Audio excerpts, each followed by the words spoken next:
Hi folks, this is Meredith from the Papery Craftery, and today I'm going to be showing how to make quilling paper clouds. To start with our supplies, we're going to be using multiple different colors of paper strips for our clouds. I have a bright white, I have a light blue, and I have this sort of cadet steely grayish blue from a company called Paplin Papers, which is hard to find. I will find something close to link down below. I'm also going to be using my needle tool, just regular Elmer's glue in my needle nose squeeze bottle. I'm going to be building my clouds on my workboard covered in wax paper. Pins may be handy, and also some small scissors. As always, I have a little wet rag here, a little piece of paper towel to clean off my fingers if they get a little sticky. So to make these clouds, all I'm doing is making multiple swirls out of quilling paper and stacking them together to make cloud formations. If you haven't made quilling paper swirls before, if you need a refresher, I'm going to go over a little bit in this video, but I also have a longer video I will link in the description box for you to watch as well. To make swirls of quilling paper, you're going to stack multiple strips on top of each other and roll them up and kind of manipulate them once they're rolled. To start with, I'm going to be using a few different strips of the bright white, because think cloud colors. Majority of the cloud is white, but we want to add a little dimension, so that's why we're adding these other colors as well.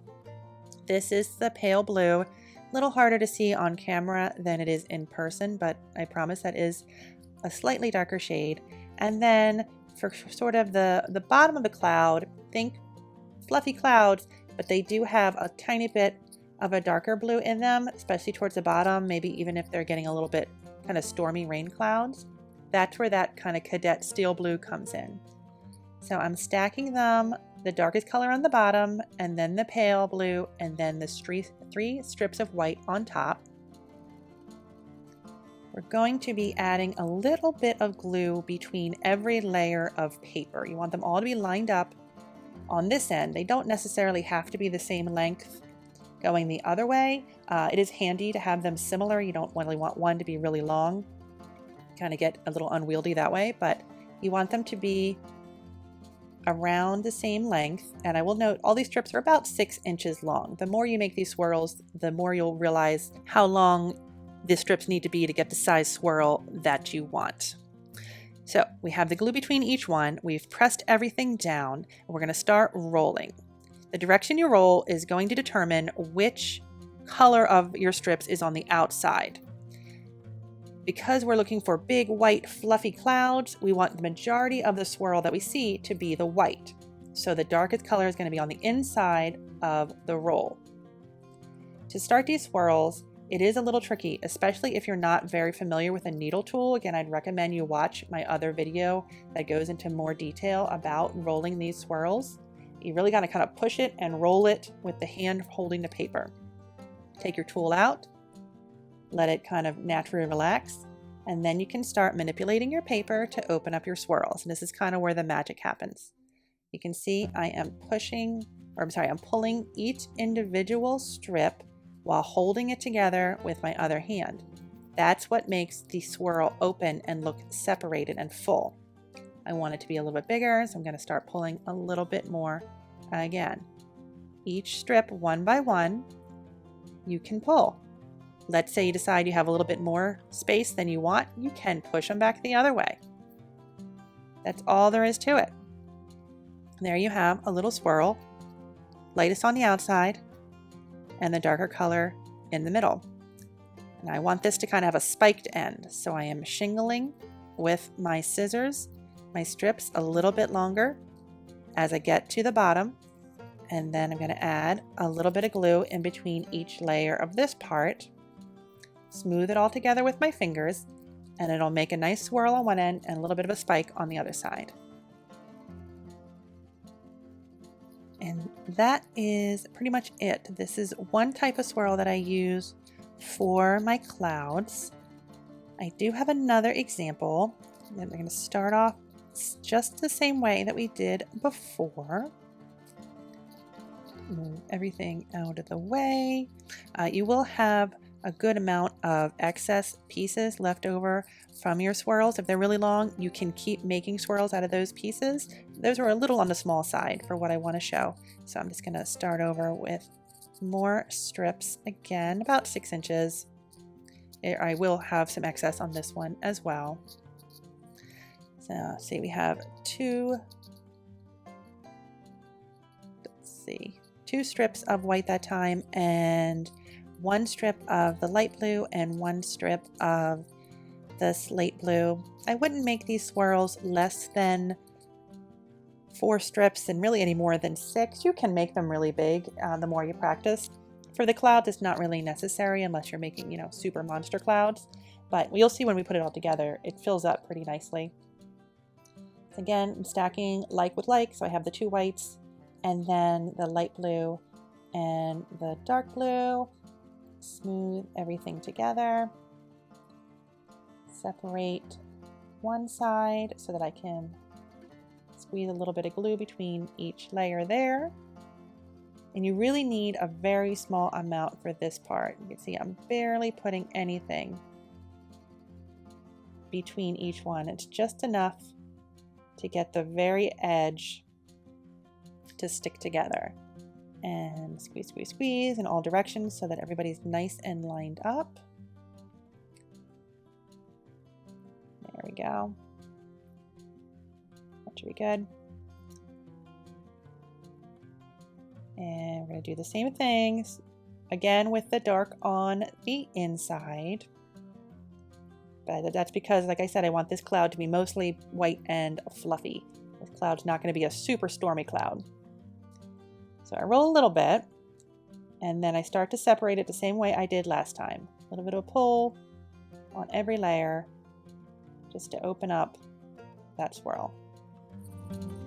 And when you're happy with that, you're going to make sure everything is still nice and stacked on the tail end. Go down a ways, that's about 1.5 inches, and tear everything off at the same length. And then we're going to flip over.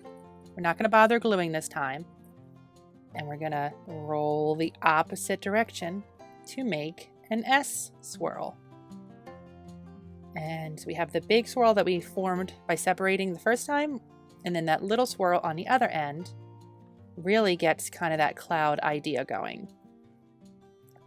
So at this point, I'm going to start adding in some other swirls that I already made, some more of the standard one with the spike end, and then some that are more of the S shape. And you can see I varied the color combinations and I varied the way I rolled them. So the ones that have the darker edge, I rolled them the opposite way. The darker one was on the top and the whiter ones were on the inside. And I find it helpful to do this on a covered cork board. All kinds of ways you can cover these. I have a whole video about that if you haven't seen it. I like to put the darker ones on the bottom. Again, if you kind of picture a cloud, the top is the whiter, fluffier part, and then most of the darkness comes on the bottom. I know each of these individual swirls has some darker colors, and that is just for kind of definition, because clouds also are kind of, not all one color in the middle either. They have different tones going on. But as it comes together, you can sort of see, make it a little bit balanced. It looks like a big cloud that's blowing through the air already. I don't even think I need these two. I really like the look of that, just kind of putting them together real quick. It's like a big fluffy cloud.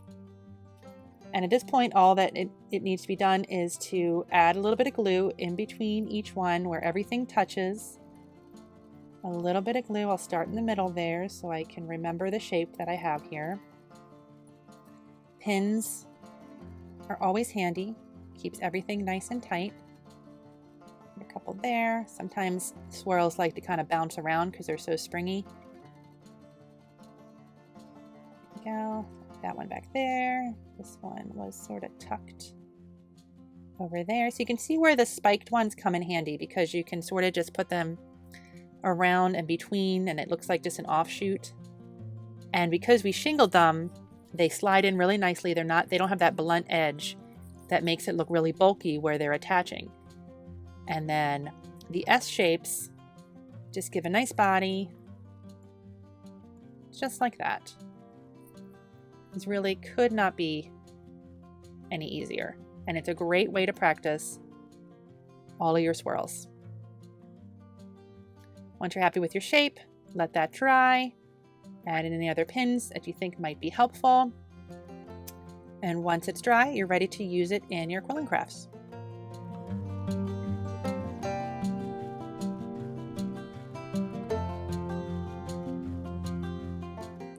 Now we can talk about variations. Here's the one that I just made. Here is another, a little bit more symmetrical, but still using a bunch of different swirls. Put them together, a very cloudy day. Here is one that is a little bit more wispy. Sometimes clouds aren't as full. This one is just one of those really thin kind of clouds that floats to the sky. Also, it's only made with white and the blue, so you don't get as much color variation on that one. What about a cloud in a sunset sky? Here I have orchid purple paper, and then it's like a melon color, and then sort of a orangish red.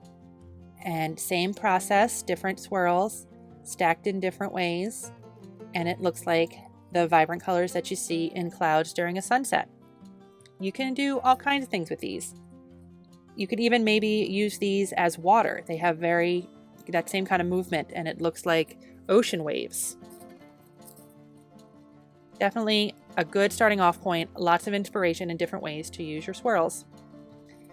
And then if you want to keep them as clouds, add a little bit of grass, a little butterfly, a couple little bugs, some flowers, whatever you think. I do have a lot of info to link in the description box for this video. I will add links to all the supplies I used, the different colors of paper, the swirl video from the original time with the instructions more specific how to do swirls, plus the grass and the ladybugs and anything else I might have shown in here. Don't forget to leave any comments you have so I can answer your questions as soon as possible. As always, thanks so much for watching, and I'll see you next time. Bye-bye.